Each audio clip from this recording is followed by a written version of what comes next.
రీసెంట్గా మన ప్రభాస్ గారిది, సందీప్ రెడ్డి వంగ గారిది పోస్టర్ వచ్చింది. అవును, సో మీరు కొలాబరేట్ అయినట్టున్నారు కదా సార్ సందీప్ రెడ్డి వంగ గారితో అయ్యారా? లేదండి. నేను ఇంకా అర్జున్ రెడ్డిలో మీరు ఉన్నారేమో అని అనుకుంటున్నాను నేను. అంటే ఆ లెవెల్ ఇంపాక్ట్ ఉంది కదా, కొంచెం ఇంటెన్సివ్ సీన్స్ ఉన్నాయి కదా, మీరు కూడా ఉన్నారేమో అని అనిపించింది. బాగుండేదని నాకు అనిపిస్తుంది. బట్ లేదు, ఆయన్ని కలిసాను కాకపోతే just met him once in Krish గారి పార్టీలో ఏదో ఉంటే కలిసాను. బాగుండేది, it was good interaction. So Deva Katta గారి ఇన్ఫ్లుయెన్స్ ఎంత ఉందండి మీ మీద?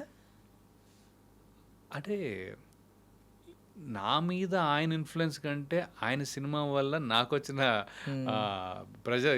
ఆడియన్స్ మీద ఇన్ఫ్లుయెన్స్ ఎక్కువ ఉంది. I think that is what audience influence ఉంది.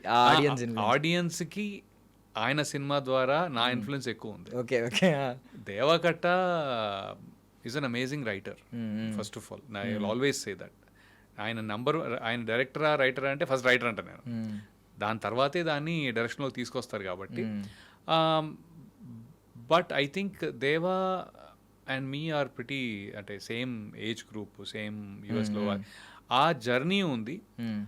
అట్ ద సేమ్ టైం నేను as an actor, he as a writer director ఇది ఉంది. కానీ పర్టికులర్గా ఆయన ఆలోచనలో లేకపోతే ఆయన చేసే విధానము దట్ వోంట్ ఇన్ఫ్లుయెన్స్ మీ.